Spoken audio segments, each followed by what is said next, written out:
이한시라고 하는 이 세계적인 훌륭한 이 기독교 작가가 있습니다.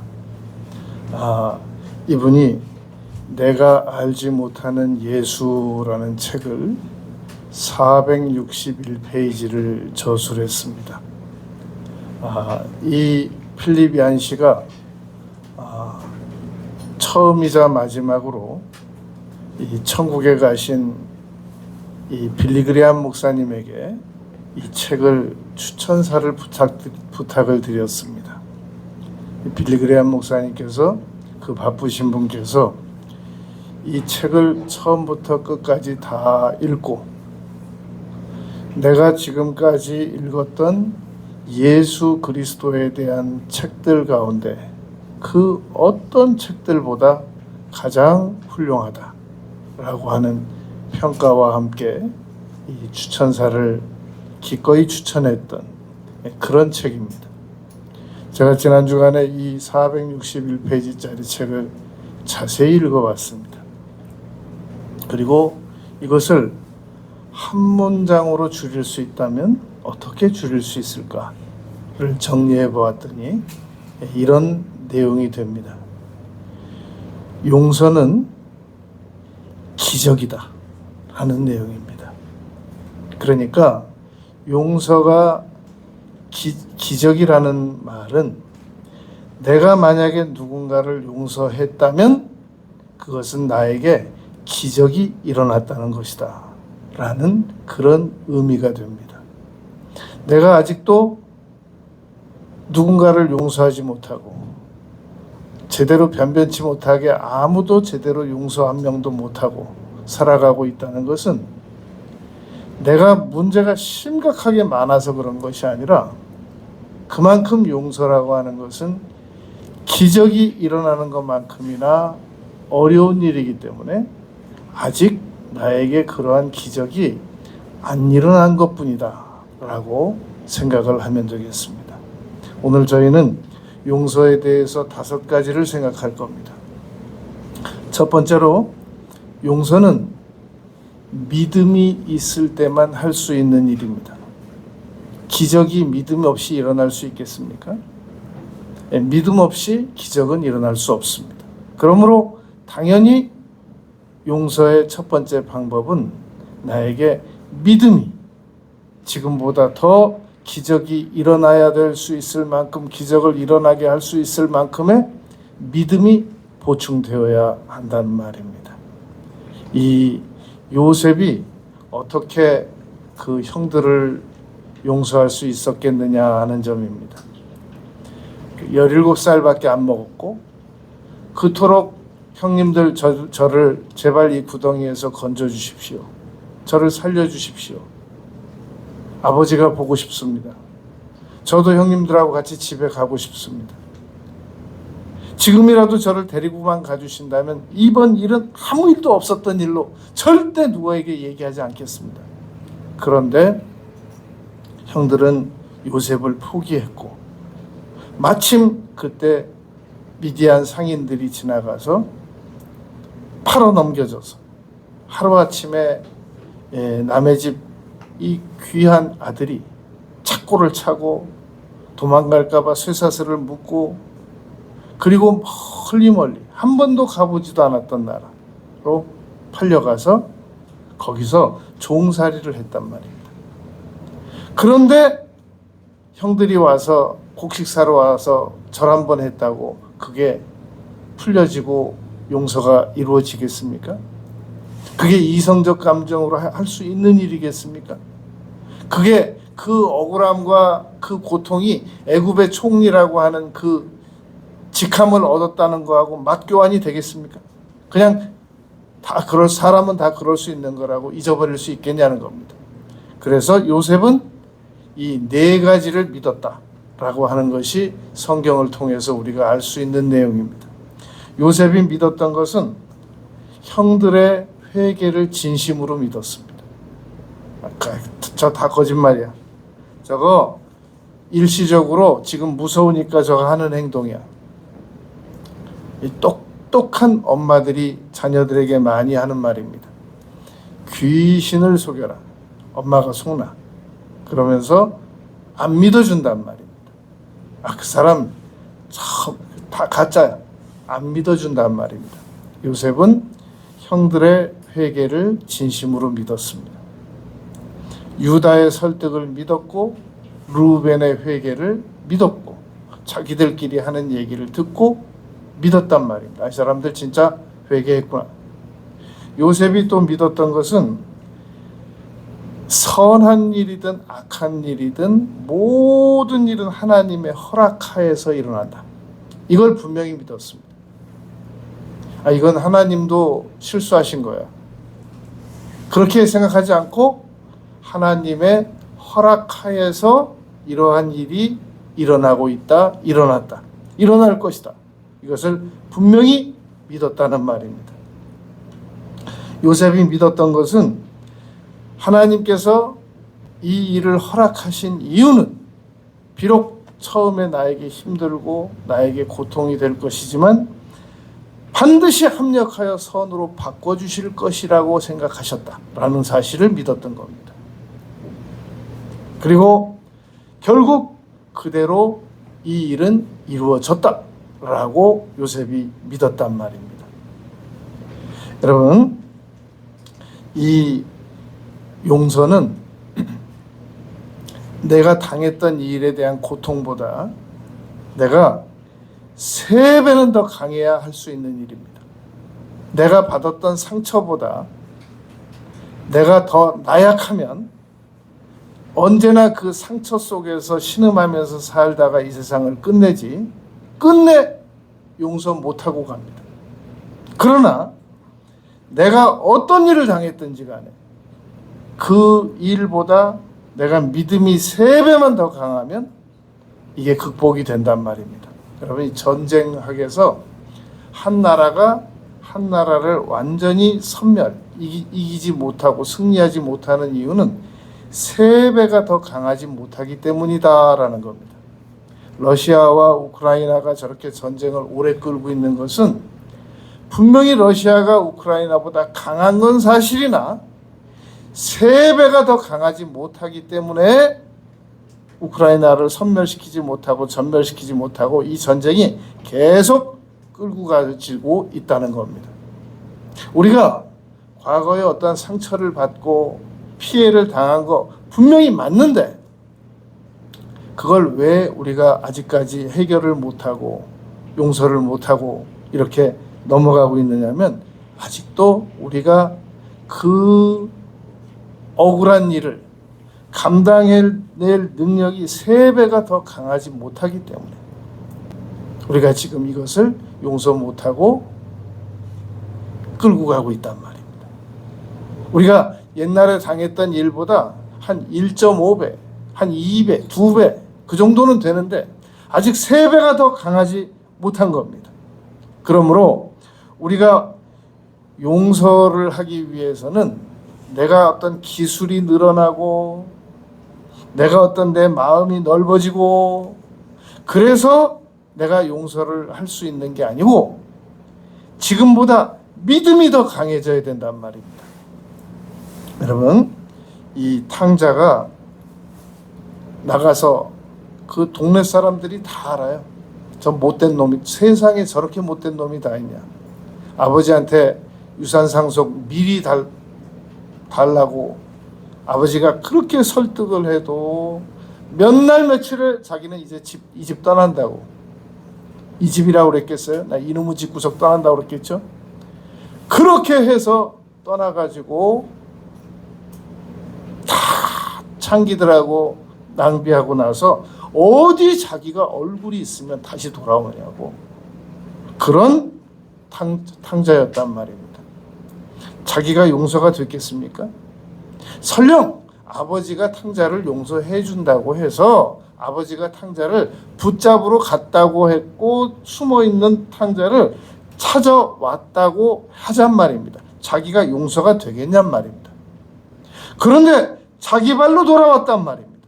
어떻게 그게 가능했느냐? 우리는 탕자가 회개했기 때문에, 후회를 너무 많이 했기 때문에 후회의 고통에서, 회개의 고통에서 빠져나오기 위해서 돌아왔다라고 생각하기 쉽단 말입니다. 그러나 누가복음 15장에서 잃은 드라크마, 잃은 양 이런 것들과 달리 탕자가 자발적으로 돌아온 그 성격은 철저하게 용서를 믿었다는 겁니다. 나는 용서받을 수 있다. 이게 안 믿어졌으면 아버지가 쫓아가도 안 오고 붙잡아다 놔도 다시 나간단 말입니다. 그러므로 여러분, 용서라고 하는 것은 철저하게 믿음으로만 가능한 겁니다. 내가 나를 용서할 때도 믿어줘야 용서가 되는 거지. 아무리 나의 이성으로 그럴 수 있는 거야, 성장 과정 중에는 다 그럴 수 있는 거야 라고 아무리 설득을 해도 이게 작심삼일입니다. 며칠 또 가면 아무래도 나는 구제불능적이야 라고 생각하는 거란 말입니다. 여러분, 누가복음 15장에서 탕자의 형은 아주 나쁜 사람처럼 보이지 않습니까? 그러나 한번 잘 보세요. 그 탕자 형이 어디가 나쁜가? 탕자 형이 하는 말이 틀린 말이 있었습니까? 탕자 형이 누가복음에서 탕자 형에 대해서 초점을 맞추는 것은 이 사람은 의로운 사람이고 용서를 못하는 사람이지 나쁜 사람은 아닌 겁니다. 이 사람은 정말 흠도 티도 없이 올바르게 사는 사람이지 나쁜 사람이 아니고 다만 공감 능력이 없는 사람일 뿐이라는 겁니다. 그러므로 이 형도 이 누가복음 15장에서 지금 바라고 있는 건 뭐냐면 믿음을 가져야 된다는 겁니다. 하나님께서 만드신 용서의 제도는 옳으시다.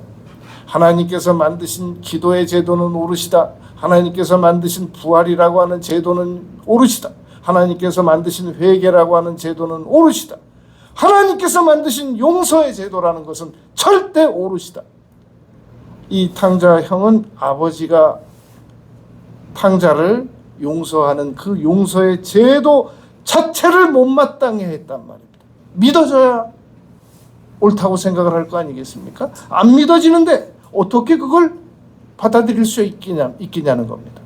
그러므로 여러분, 언제든지 우리가 나는 왜 이렇게 용서가 안 될까? 난 참 나쁜 사람인가 봐. 아니, 나는 나 스스로도 너무 많은 모순을 가지고 살아가고, 아니, 나 스스로도 다른 사람 다 모르지만 내가 나를 볼 때도 얼마나 내가 나쁜 사람인 건 내가 잘 아는데, 내가 얼마나 이율배반적인 사람인 걸 잘 아는데 나는 왜 다른 사람을 용서를 못하고 왜 내가 나를 잘 용서를 못할까? 고상한 이유가 있는 게 아니라 간단한 이유가 있습니다. 믿음이 부족해서 그렇습니다. 로마서 10장 17절 믿음은 들음에서 난다 라고 말씀했단 말입니다. 여러분, 오늘도 지금 이 설교를 듣기 전까지는 용서에 대해서 우리가 많이 생각하지 않고 덜 생각했고, 용서 그게 가능하기나 한 건가? 라고 정도 생각하고 있는데, 지금 드러나가면서부터 이게 용서가 가능할 수도 있겠다. 너무나도 많은 사람들이 이렇게 생각한단 말입니다. 좋다, 나 용서하겠다. 그런데 잊을 수는 없어. 이 말은 용서 안 하겠다는 말인 겁니다. 그러니까 용서는 하자, 그러나 잊지는 말자. 이 말은 재해석되어야 합니다. 용서하고 다시 기억날 때마다 계속 용서하자. 다만 그 용서를 실천해내기 위해서는 믿음이 필요하다. 여러분, 자동차가 휘발유 없이 갑니까?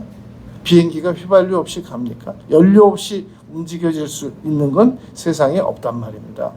그러므로 우리는 용서를 위해서 믿음의 연료를 죽는 날까지 보충시켜서 그 용서를 실천해내야 한단 말입니다. 용서는 언제든지 취소될 수 있는 겁니다. 여러분, 이 코리텐 붐 여사가 이 유대인들을 숨겨주다가 그 일가족이 다 독일군에게 붙잡혀갔습니다. 그래가지고 특별히 마지막에는 그 언니하고 둘이 이 독일 그 교도소에 그 수용소에 수감이 됐단 말입니다. 라벤스부르크라고 하는 그 수용소에 수감이 됐습니다. 그런데 붙잡혀가면 혼자라도 붙잡혀가는 게 더 축복일 텐데 언니하고 둘이 한 교도소에 갇힌 겁니다. 그런데 그것이 끝이 아니라 이 아침만 되면 이 독일 그 간수들이 전부 여자들에게 옷을 다 벗기는 겁니다. 그리고 그 인원을 센다는 명분으로 나체 여인들을, 수감된 여인들을, 그 네덜란드에서 잡혀온 여인들, 유대인들은 당연히 저 가스실로 다 보내고 그러면서 쭉 걸어가게 하는 겁니다. 근데 이 코리텐붐 여사가 꼭 언니 뒤에서 걸어갑니다. 언니가 뼈만 남았더래요. 그 충격과 못먹음과 그러면서도 나체로 걸어가는 겁니다. 그런데 코리텐붐 여사가 거기서 풀려났거든요. 그리고 드디어 독일에 가서 용서라고 하는 메시지를 들고 가서 간증을 하는 시간이 다가온 겁니다. 그리고 용서에 대해서 하나님께서는 우리를 이렇게 용서하셨다고. 그러면서 간증을 마치고 났더니 이 바바리를 입은 키가 작달만한 남자가 다가오더랍니다. 딱 봐도 알겠더래요. 그때 그 수용소의 간수였더랍니다. 자기는 이제 그 간수는 코리텐붐 여사를 못 알아보는 거죠. 그러면서 그러더랍니다. 오늘 은혜 많이 받았습니다. 저 그동안 기독교인이 됐습니다. 제가 그 수용소 간수였습니다. 그러면서 악수를 하자고 손을 척 내미는데 도저히 자기는 그 손을 못 잡겠더랍니다. 그런데 코리텐붐 여사가 그 순간에 십자가에 달리신 예수님을 생각하면서 의지적으로 손을 잡습니다. 그런데 놀라운 일이 벌어집니다. 갑자기 체감적으로 한 2000볼트쯤 되는 전압이 자기 온몸에 흐르는 것처럼 흐르면서 이 사람이 용서가 되더라는 거예요. 그 순간에. 이 코리텐붐 여사의 간증은 지금까지 한 내용이 핵심이 아닙니다. 진짜 핵심은 뭐냐면 사람들은 이렇게 라스텐부르크에서 내가 용서를 체험했기 때문에 그 다음부터는 누가 나에게 아무리 섭섭하게 해도 나는 절대 화를 안 낼 사람처럼 사람들이 자기를 오해하는데 그게 미치겠더래요. 그게 아주 그 일은 그 일이고 살아가다가 조금만 섭섭해도 밤에 잠이 안 온답니다.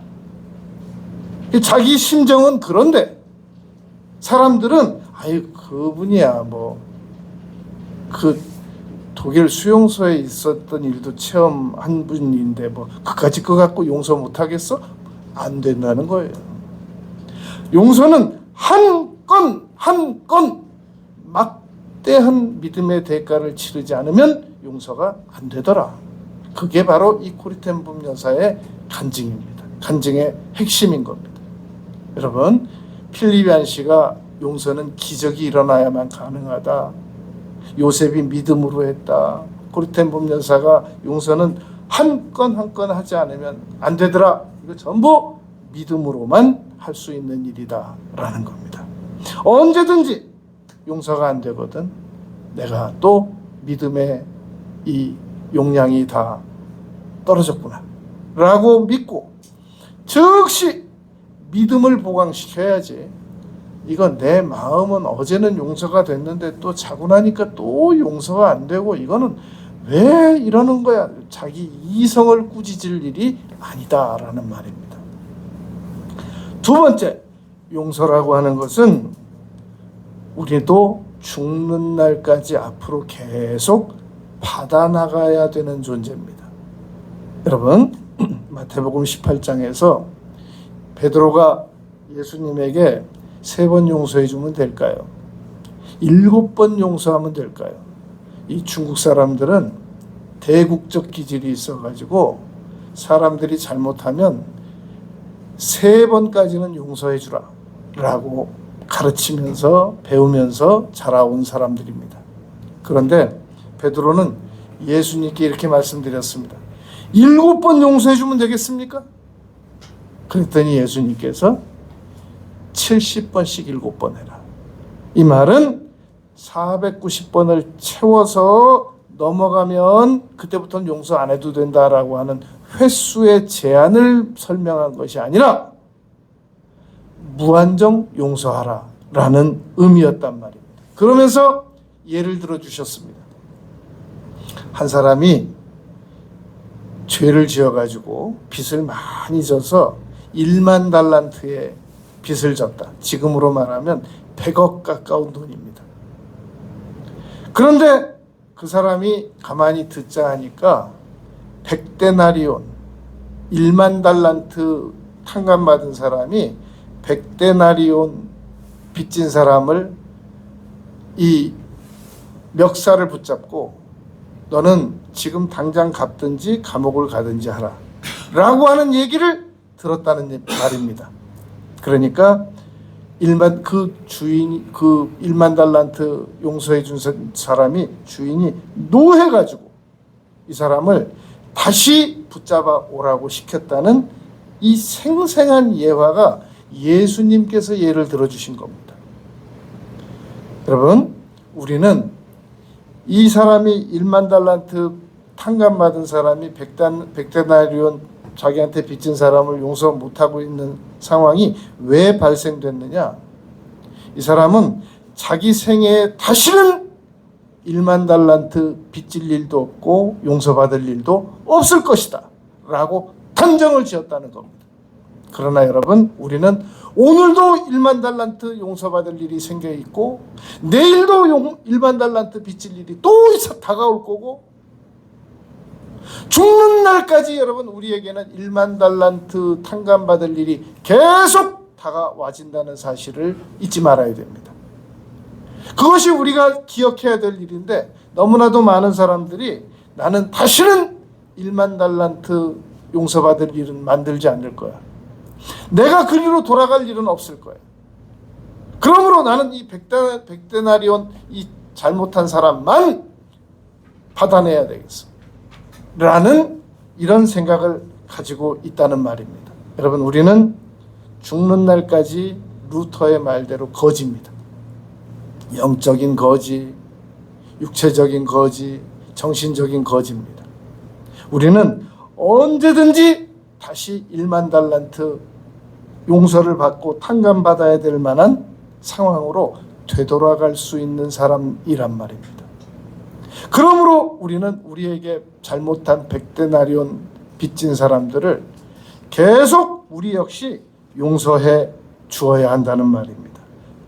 여러분, 용서라고 하는 것은 나에게 잘못한 사람들을 포기하거나 알았어 나 용서할게 대신에 그만 보자고, 이건 용서가 아니라는 겁니다.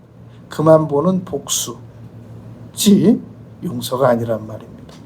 그러므로 용서라고 하는 것은 나에게 잘못한 사람을 포기하지 않는 것, 나에게 잘못한 사람을 버리지 않는 것, 나에게 잘못한 사람하고 관계를 끊어버리지 않는 것, 이게 용서가 된 거고, 용서는 했는데 포기하고 버리고 관계를 끊어버렸다면 그것은 용서를 아직 안 한 것이다 라는 겁니다. 복수 중에 있는 것이다 라는 말입니다. 그러므로 우리가 두 번째 기억해야 될 것은 나는 이후로 언제든지 1만 달란트 빚을 또 질 수 있다. 나는 죽는 날까지 1만 달란트 빚을 또 저지를 수 있는 사람이다 라는 겁니다. 여러분, 바울 사도께서는 자기 자신을 태어날 때부터 불구자다 라는 의미의 말을 했었습니다. 자기는 만삭되지 못해서 태어난 자와 같다 라고 말했단 말입니다. 윌리엄 캐리라고 하는 이 인도의 위대한 선교사가 있었습니다. 그분은 자기가 죽기 전에 자기 묘에 세월 그 묘비를 미리 만들어 놓고 죽으신 분입니다. 이렇게 적어두었습니다. 벌레와 같은 나를 평생 용서해 주신 예수 그리스도께 감사드립니다 라고 묘비를 미리 만들어 놓고 세상을 떠났단 말입니다. 자기 자신을 완벽한 사람으로 이해하고 다시는 10,000달란트 같은 일은 나에게 다가오지 않을 거야 라고 생각하는 사람일수록 100데나리온, 1000데나리온, 10데나리온 용서 못합니다. 언제든지 나는 또 문제를 일으킬 수 있는 사람이다 라고 인정하고 믿을 수 있어야 됩니다. 세 번째, 바울 사도께서는 자기 자신을 이렇게 말한 적이 있었습니다.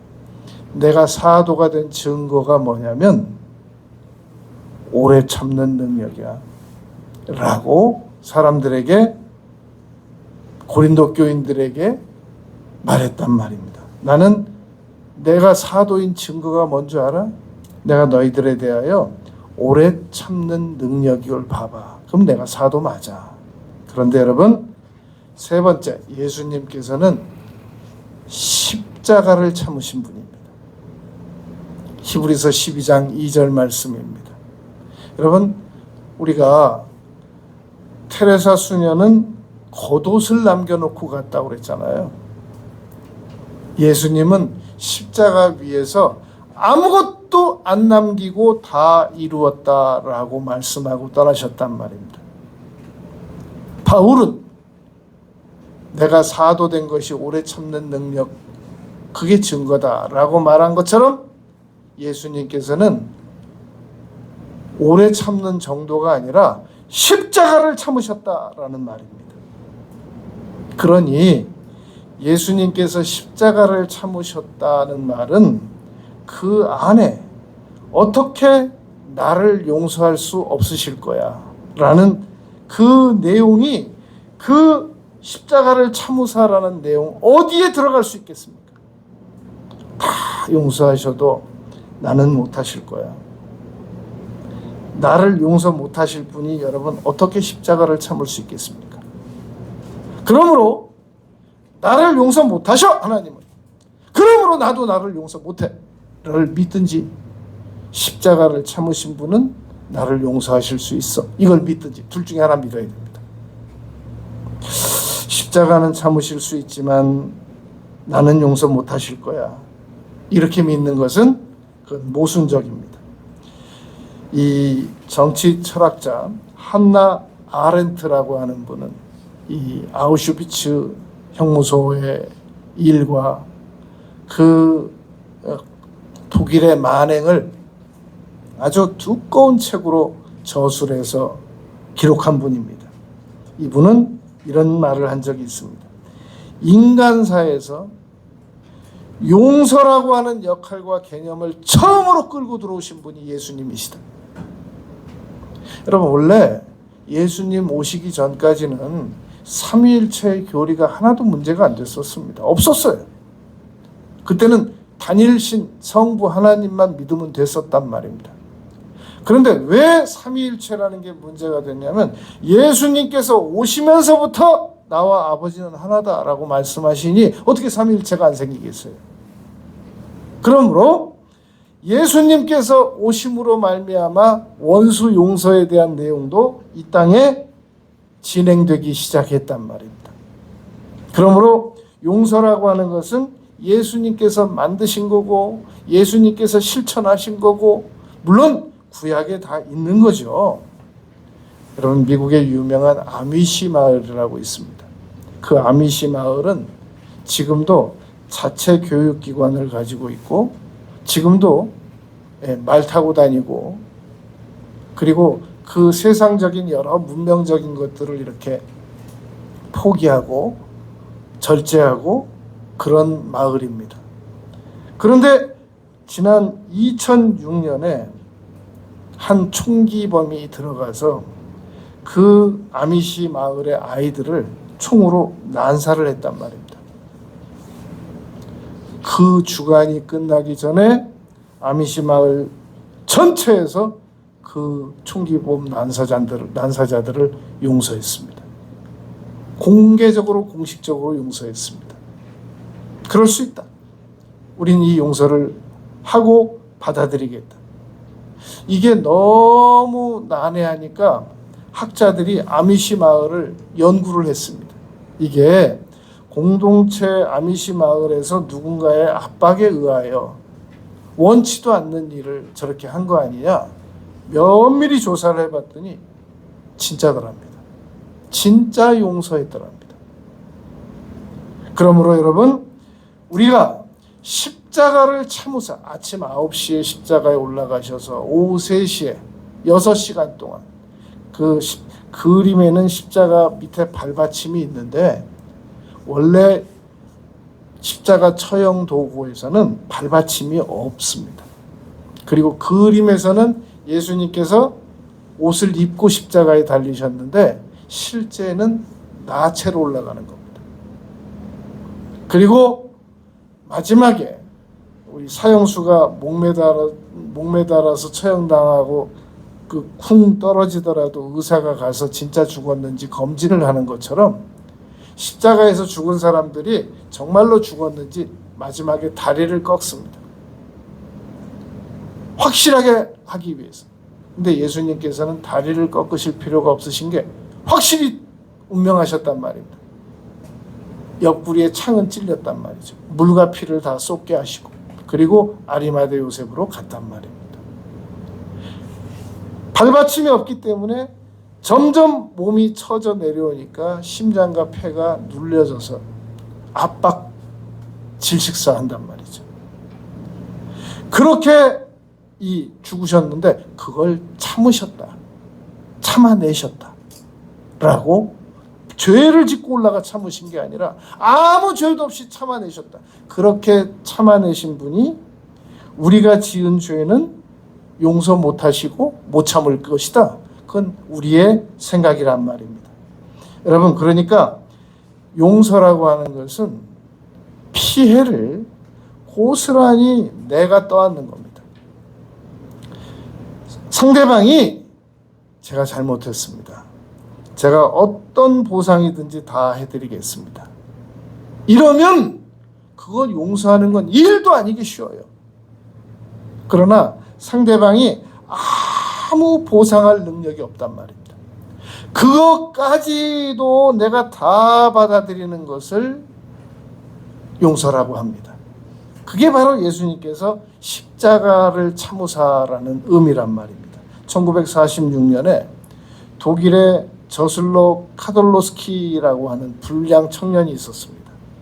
이 청년이 어느 날 농장에 들어가가지고 10명을 총으로 난사해서 죽였습니다.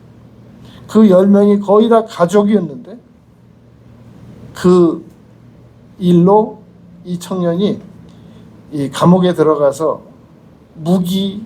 계속 살다 그 무기형을 살다가 이제 20년 만에 이 모범수로 출소를 해야 되는데 밖에서 누가 후견인이 보증만 서주면 나올 수 있습니다. 그런데 아무도 해줄 수가 없는 거예요. 누가 해줬느냐? 그 10명의 가족이었던 하멜만이라고 하는 사람이 내가 서주겠다고. 예수님께서는 십자가에서도 우리를 용서하시고 참으셨는데 내가 서주겠다고. 그래가지고 모범수로 출소할 수 있도록 도와주고 20년 만에 풀려 나온 그 카롤로스키라고 하는 그 청년을 돌봐주기까지 했다는 겁니다. 용서는 여러분, 내가 당신이 조그만 성의만 보여도 내가 당신 용서해. 당신 아무 피해 보상에 대한 의지 자체가 없잖아. 그러니 내가 어떻게 당신 용서하겠어? 이건 용서가 아니란 말입니다. 내가 피해를 많이 당했고 그걸 고스란히 내가 다 떠안고 그 후유증까지도 내가 계속 고통을 당해야 되는 상황에서 하는 용서가 용서라는 겁니다. 근거는 바로 십자가를 참으신 예수님 때문입니다. 우리가 너무나도 많은 사람들을 용서하지 않고 지금 밀어놓고 보류하고 있는 이유는 그 사람이 자기 발로 찾아와서 나에게 잘못했다는 말을 할 때까지 지금 기다리고 있는 겁니다. 근데 그 기다리는 과정이 너무 절묘한 게 절대 나를 못 찾도록 꽁꽁 숨어 있단 말입니다. 그 사람이 나를 혹시라도 찾으려고 한다 그러면 더 숨어요. 그러면서 숨으면서 하는 말이 뭐라고 그러냐면 언젠가 와서 나에게 빌면, 진심으로 빌면, 그것도 가짜로 빌면 다시 면접 실패하듯이 되돌려보내고, 진짜 잘못했다고 빌면 그때는 내 용서하겠다고. 난 용서 안 한다는 건 아니라고. 그리고 계속 숨는단 말입니다. 못 찾아오게. 정보를 없애버린단 말이죠. 용서 안 하겠다라는 말과 같다는 겁니다. 네 번째, 용서하면 여러분 질병이 치료됩니다. 우리가 지금 우리 이 몸이 건강한 사람은 건강한 대로, 안 건강한 사람은 안 건강한 대로 다 질병을 한두 가지, 두세 가지씩은 가지고 있습니다. 그러면서도 계속해서 무슨 생각을 가지고 있느냐면 이거 과학이, 의료과학이 이거 언제 발달돼서 내 질병이 치료될 수 있을까? 지금 그렇게 생각을 하고 있단 말입니다. 폴 투니어라고 하는 스위스 심리학자면서 정신의학자이기도 합니다. 신학에도 조예가 깊은 분입니다. 이 폴 투니어가 이렇게 말합니다. 악성 빈혈증을 가지고 있는 환자가 왔는데 아무리 치료를 해도 낫질 않더래요. 이 약도 써보고 저 약도 써보고 6개월 동안 자기가 노력을 했는데 못 고쳤답니다. 어느 날 이 사람이 악성 빈혈로부터 나았더래요. 어떻게 됐냐고, 무슨 일이냐고 그랬더니 제가요 선생님 사실 말씀을 안 드렸는데 제가 용서 못하는 사람이 있었거든요. 제가 선생님이 저를 못 고친다라고 생각하지 않고 제가 알고 있었습니다. 제가 용서했습니다. 그랬더니 악성 빈혈이 나아버렸습니다. 여러분, 마음의 즐거움은 양약이라도 그럽니다. 잠언에서. 잠언 16장 7절에 하나님을 기쁘시게 하면 원수라도 너와 더불어 화목해 한다 라고 말씀했단 말입니다. 여러분, 내가 나를 용서 못하는 거 난 다른 사람들은 다 용서할 수 있어요. 나는 나 용서 못합니다. 여러분, 진짜 자기 자신을 용서하려고 한번 시도 한번 해보세요. 방바닥 뒹굴릅니다. 용서 안 됩니다. 그래도 나는 선하게 살아. 한번 해보세요. 되나? 진짜 한번 자기 자신을 용서해 보려고 노력해 본 사람은 자기 자신에 대한 용서가 얼마나 어렵다는 걸 압니다. 여러분, 진실하게 살아보려고 노력하는 사람만이 진실한 노력이 얼마나 어렵다는 거 압니다. 김수환 추기경께서 세상 떠나시기 전에 어느 기자가 물어봤어요. 추기경님 외국어 몇 가지 하시냐고 그랬더니 거짓말까지 9가지 한다고. 그러니까 외국어 8개에다가 거짓말까지 9개 국어를 한다 그 말인 겁니다. 사람은 정말로 진실하게 살아보려고 노력한 사람은 진실이 얼마나 어렵다는 거 안단 말입니다. 정말로 자기 자신을 용서해 보려고 시도해 본 사람은 압니다. 이거 어렵다는 거. 그런데 용서하면 질병 치료됩니다. 용서 못하면 아무리 건강하게 운동을 많이 하고 아무리 좋은 의사 선생님을 만나고 아무리 좋은 약을 먹고 못합니다. 그러나 이웃을 용서하고 자기 자신을 용서하면 질병이 약 안 먹고도 낫습니다. 그래서 우리가 지금 가지고 있는 질병을 못 고치는 게 아니에요. 안 고치는 거지. 조영기 목사님에게 한 번은 안면이 마비된 여 권사님이 기도받으러 왔더랍니다. 그러면서 이 얼굴이 이렇게 흉측하게 안면이 마비됐다고 안수를 받는데 아무리 해줘도 안 낫더래요. 그래서 한 번은 그랬답니다. 혹시 권사님 용서 못하고 있는 사람이 있습니까? 그랬더니 막 눈물을 철철 흘리면서 자기는 시어머니 용서 안 된다고 그러더랍니다. 그래서 그랬대요. 그러면 용서해야 안면 낫습니다. 그랬더니 그러더래요. 저 얼굴 안 낫겠습니다. 얼굴 안 고치겠습니다. 저. 그리고 그냥 가더래요. 용서가 여러분 그렇게 어려운 겁니다. 그러니까 선택하면 됩니다.